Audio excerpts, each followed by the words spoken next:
পোস্তা merchant অ্যাসোসিয়েশনের office, এখানেই আমরা দেখতে পাচ্ছি এখনো ডিমের খোসা সমস্ত কিছু ছড়িয়ে রয়েছে এবং এখানেই কিন্তু আহ, ডিম ছোড়া হয়েছিল।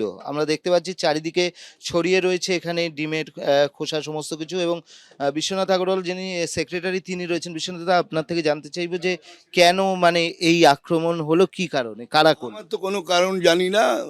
এই 60 জন 70 জন একসঙ্গে ঢুকে চালু করে দিল। কি বলছিল মমতা ব্যানার্জিকে হীরার আঙুঠি দিয়ে আমি 5 লাখ টাকা দিয়ে, আরে 5 লাখ টাকা আজ অব্দি মমতা ব্যানার্জিকে একটা টাকাও না, একটা কাপড় নেয় না, তো আমি টাকা দিতে যাব কেন? আমি দিয়েছি চিফ মিনিস্টার রিলিফ ফান্ডে।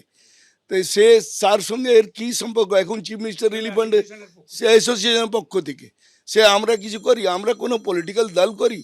আমরা এখন চিফ মিনিস্টার যে হয়েছেন তাকে অলরেডি আমাদের চিঠি চলে গেছে। তার আগে আমাদের এখানে মিস্টার দিলীপ ঘোষ এসছেন মিনিস্টার। তার দুদিন আগে আমাদের কাছে mister Ashok Kirtania minister, honourable minister এসছেন।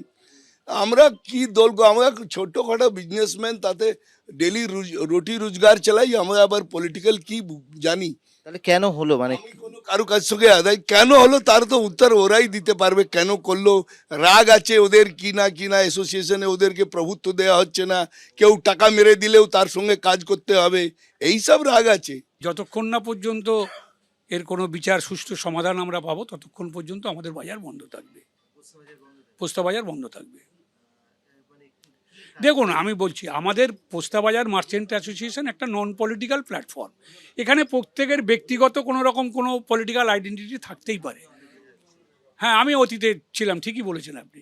তো আমাদের এটা নন পলিটিক্যাল প্ল্যাটফর্ম। এখানে কোনো বহু রকম গণতন্ত্র, এখানে বহু পলিটিক্সের বহু লোকজন, তাতে নিজস্ব মতামত থাকে, কিন্তু অ্যাসোসিয়েশনের ক্ষেত্রে আমরা প্রত্যেকে এক। টিএমসি সরকারে থাকাকালীন ও বিভিন্ন মানে সিএম এর সাথে শুরু করে এখানকার মন্ত্রী তাদের সাথে একটু দহরম মহরম আছে। এবং এখন মোটামুটি প্রত্যেক সপ্তাহে ভারতীয় জনতা পার্টি যারা যারা মন্ত্রী আছে তাদেরকে একবার করে নেমন্তন্ন করছে, আর তারপরের দিনই কিছু না কিছু একটা গণ্ডগোল করছে। এবার আমাদের কাছে অনেক দিন ধরে রিপোর্ট আসছে, আমরা বারবার সাবধানও করার চেষ্টা করছি,